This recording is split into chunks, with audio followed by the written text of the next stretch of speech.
welcome back. I know this has been my first video in a little while. It has been so crazy with uni and stuff. I've had like French assignments left, right and centre, but I'm really glad to be back making videos for you. So today I'm going to be talking about something, I'm sure you've read the title. It was about my audition experiences in Melbourne, Australia, and about not getting into the schools that I really had my heart set on and where I went from there.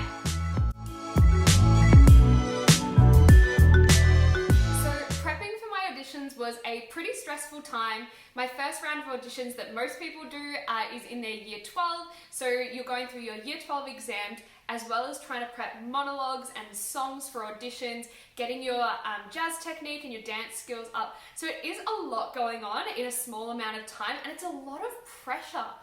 I remember hearing the name WAAPA when I was super duper young.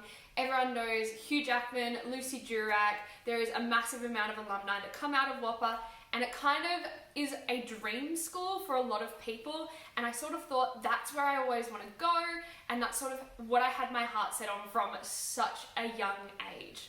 So probably one of my biggest mistakes was I didn't spend enough time preparing my monologues or songs. I would say that I knew them well enough that if nothing went wrong, I could do it well, but if there was anything that sort of caught me off guard or was unexpected, I would have been totally thrown, and that's not a good way to walk into your audition. I would say if you are going to do like the big rounds of Australian music theatre auditions or acting auditions, definitely spend longer than I did preparing. I probably prepared for maybe like 3 or 4 weeks. I would say choose your song 2 months out, get practicing, that way you can go over it with your teacher a lot, especially if you only get lessons once a week. And you might also be doing your music exam for school as well as preparing auditions. So make sure you give yourself enough time to prepare. So going into my very first audition, it was the NIDA audition. It was the only time that I've ever auditioned for NIDA. And I don't even think I put down to do the Bachelor. I think I just wanted to do the Diploma of Music Theatre. It was the strangest experience I have ever had in my entire life. I had never done anything like it before, and walking in I was just so out of my comfort zone because I wasn't really familiar with any of the skills that they were talking about or the techniques that we were doing, so I felt really uncomfortable. Now, to NIDA's credit, they do try and make it as comfortable as possible, and their approach to this is giving it like a class-like sort of feel. So usually you run like a physical warm-up together and you do some sort of like breathing exercises. I thought that they were really strange. I now know they are totally normal and they are really beneficial and super duper helpful, but at the time I had no idea what any of this stuff was, and I was kind of a little bit confused as to why we were doing it, what the benefits were, and how this was going to set me up to do well in the audition. Of course, they're also looking for people that join in the activities without a hassle, people that connect with other people in the room and are just like a really good energy to have around. From there, it was time to present our monologues. Now, I had literally only ever practiced my monologue to a blank wall and sort of speaking it the same way over and over and over again. I was totally thrown. We had to present our monologues, I guess like in the round, and we had to direct it to one of the other audition members. It was so super duper scary looking into someone's eyes who I had just met maybe like 20 minutes ago before the warm-up and delivering this monologue. I was also super duper thrown by other people's monologues because you were in the room for everyone else's. Of course, everyone compares themselves and you're like, oh, I wasn't as good as her, or wow, he was really good, he's really gonna get in. And so you're sort of sitting there with all of this going through your mind while also trying to retain your monologue and give your best performance. It definitely was not my best performance. There were some superstars in there that didn't even get called through to the next round. So it was a pretty scary experience. So from there, those of us that were doing sort of the music theatre diploma rather than the straight acting diploma, we got taken into another room and we did like a quick singing warm up and we had to present our songs. If I can give any young soprano the biggest advice in the world, it would be don't sing Wishing You Were Somehow Here Again from Phantom of the Opera for your auditions. It was a really bad choice. I'm pretty embarrassed to say it, but it happened. What are you gonna do? So there I was getting filmed singing this song because they film you so that they can look back. Not that they would have needed to. And then I remember doing some like weird harmony work, and I had sung a little bit in choirs, but I wasn't really confident in harmonies, and there was 3 of us girls and we all got put in all different parts, and then we had to sort of like improvise over one another. And I remember mine just being like a mess of all these weird sounds, trying to sound impressive and trying to sound like I was really cool and knew what I was doing, but I was just like throwing all of these random sounds around, and it did not go very well. So that was my very first audition that I ever did for a school, and I was pretty mortified. It was not something that I had ever experienced before. It was pretty sort of left of center to what I was expecting as well, and totally fair, I did not do very well in that audition. So of course the other 2 auditions that I did at the end of my year 12 was for the WAAPA and VCA Music Theatre Bachelors. These auditions were definitely more what I expected. The WAAPA one, you walk into a room, you sing your song, you do your monologues, and then they might sit down and have a quick chat to you about maybe your past experiences in school, or they ask you about your dance experience as well. At the VCA audition, I sung a song and presented a monologue, and then you do a dance call after that. Now, I love that they do a dance call. I'm not particularly an amazing dancer, but I do think it's really important so that everyone has an opportunity to show your skills and your strengths. Especially if you're a really great dancer and you're auditioning for WAAPA, you're only going to get to show those skills once you get past the singing and acting rounds. So I think at VCA it's really helpful that you just get to show them all of your skills, and they can sort of evaluate you as a whole rather than in individual sections. So I think that's really helpful. So as I'm sure you've already concluded, I did not get into any music theatre school that year, apart from one music theatre course that I auditioned to, and it kind of just happened to be a random last minute thing that I jumped onto, and I am so glad I did. It was the ShowFit course that runs out of Brunswick in Melbourne. So this course is a music theatre course. You train in dance, singing and acting. There is a massive focus on storytelling and definitely putting the story first and then matching all of your other skills to that core. So a lot of people do use it as like a bridging course to get into the bachelor degrees from WAAPA, NIDA and VCA, but it's definitely not structured for that. It's structured for your own development, your own growth. It is definitely a practical course. It is all studio based, except for the performance that you do mid-year and end of year.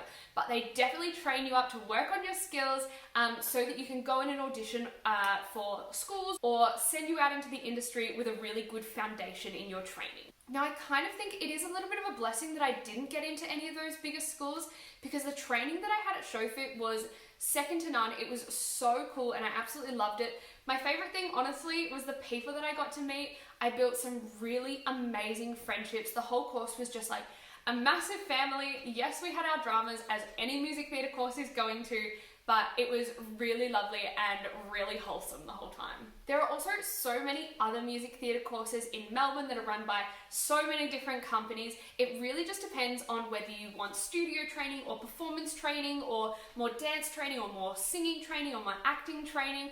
I would definitely look around at all the different courses. There are some fantastic teachers out there. So it's not the end of the world if you don't get into one of these major schools, because you have so many different training options available to you.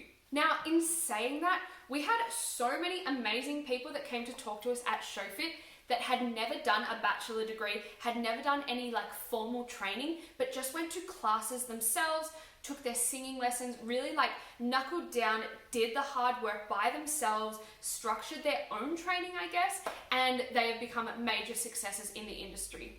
One of these people that really sort of hit home with me was, of course, Christy Whelan Brown.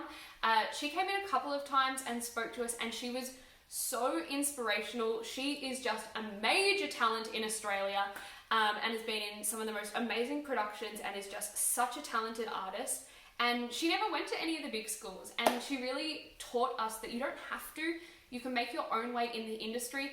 Yes, it's going to be a little bit hard at the start, especially if you can't get an agent or if you're not quite sure where to go, but jump on Google, ask your friends, look around. There are some really great places to get training. So at the end of my 1-year music theatre course, it is a 2-year course, but most people do the auditions after the first year to try and get into the bigger schools again. Now, this time I didn't audition for NIDA. It just wasn't the school for me, and I really wanted to study music theatre, and for me they didn't have enough singing training. I know that they do have singing training, but it just wasn't right for me. So I auditioned for the WAAPA and the music theatre course again.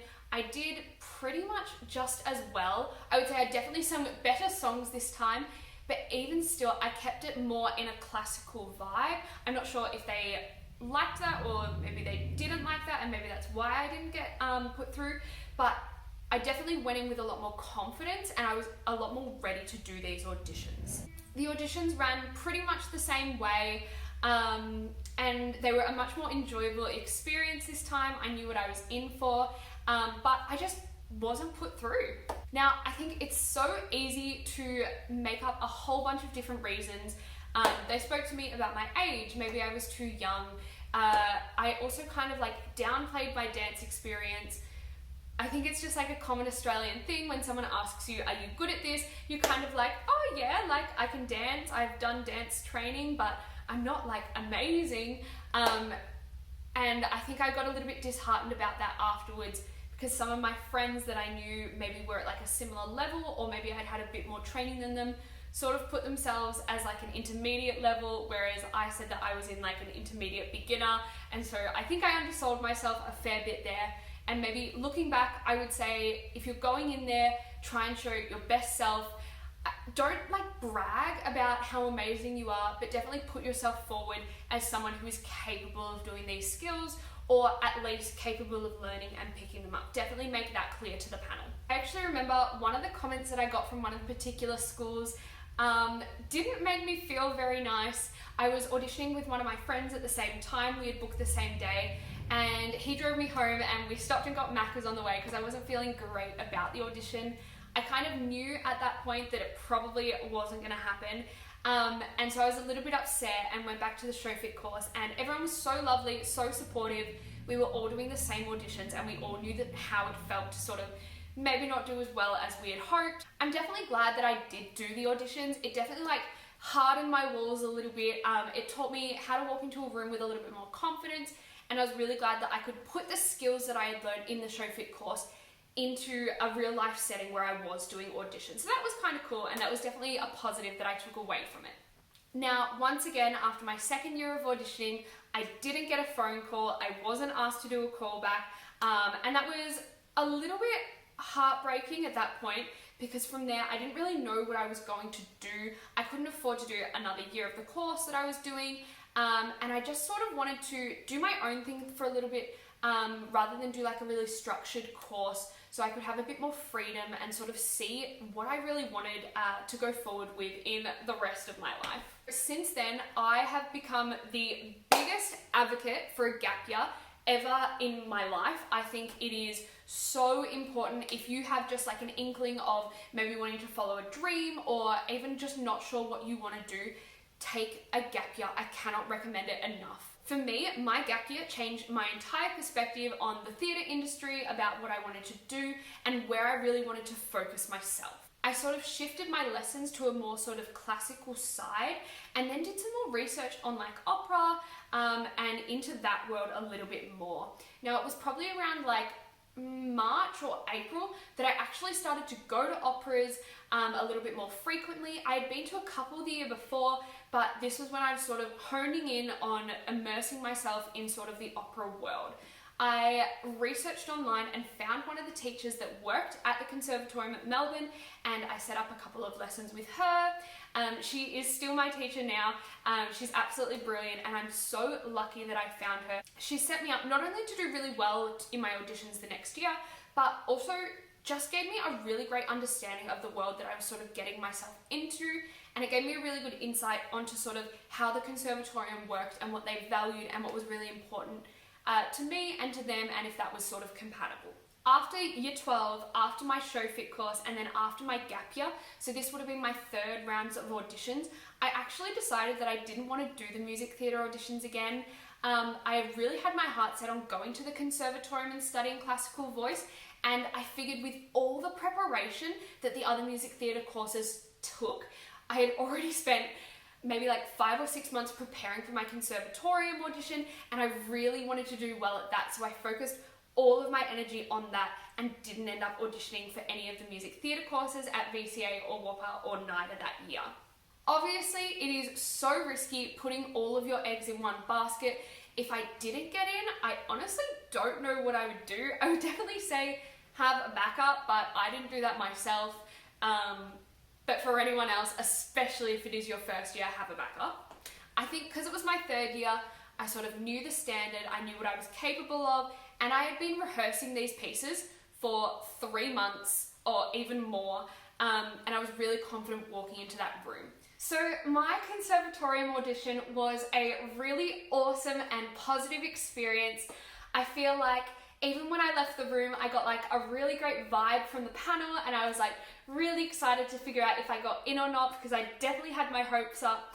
Like I said, I had been practicing for maybe like 6 months leading up to this audition. There was a lot of time and effort that went into it, and I felt like I did my best, and that's all you can do walking into an audition. So I was really looking forward to hearing if they would accept me or not.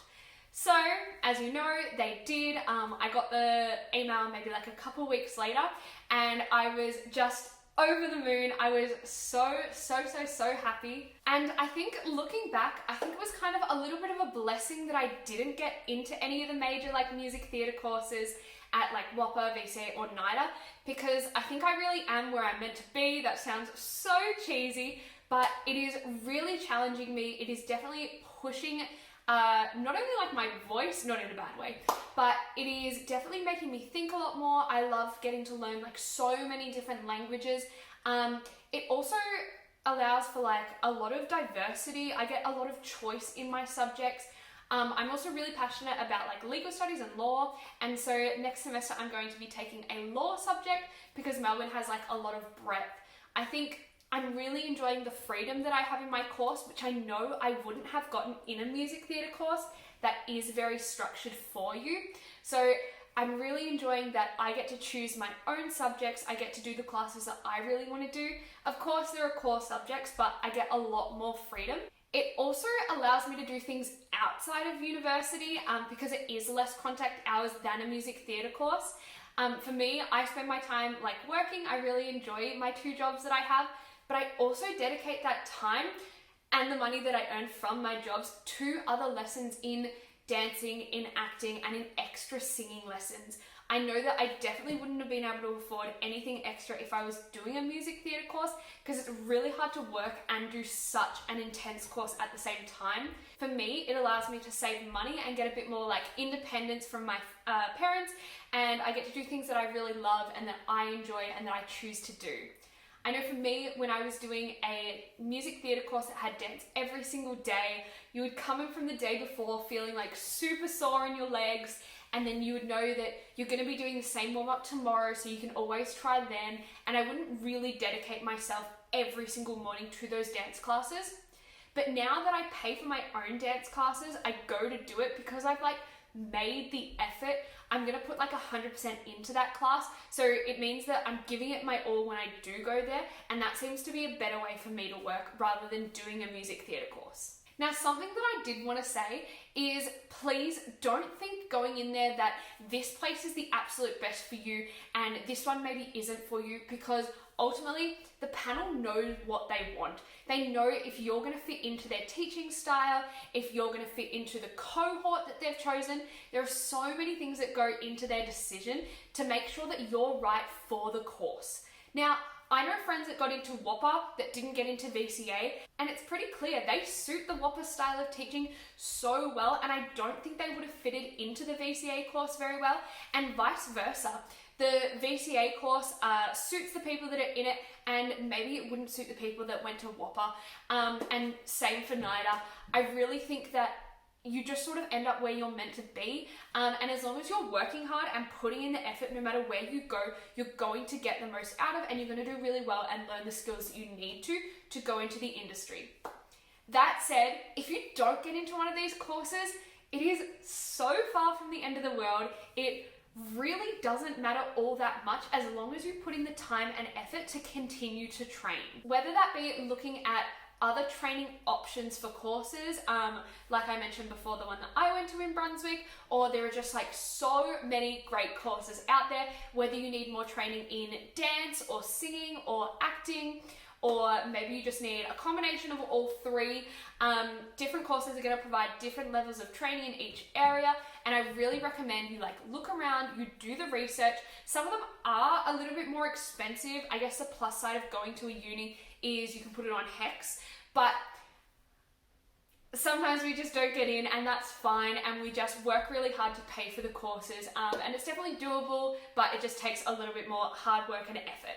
I would say for anyone who has like the determination to work hard, put in the hours, you're going to get to where you want to be regardless. It doesn't matter if you train at WAAPA, or it doesn't matter if you just go and have singing lessons and dance lessons every single week. I know for me, if I didn't get into a school, I was probably just gonna like structure my own kind of training. And that was something that Christy Whelan Brown talked to us about, just making sure that you're constantly improving and you're constantly going to things that are going to make you better.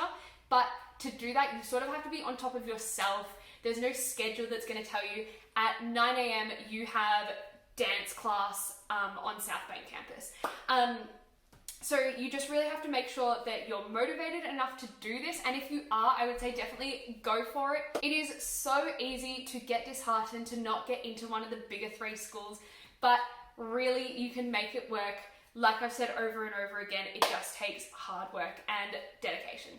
So I hope you've enjoyed learning about my audition experiences and how happy I am now where I've ended up. I don't believe I would have been there if it wasn't for all of the other extra training that I had, and of course that wonderful gap year that really sort of shone a light into an area that I had previously not wanted to venture into.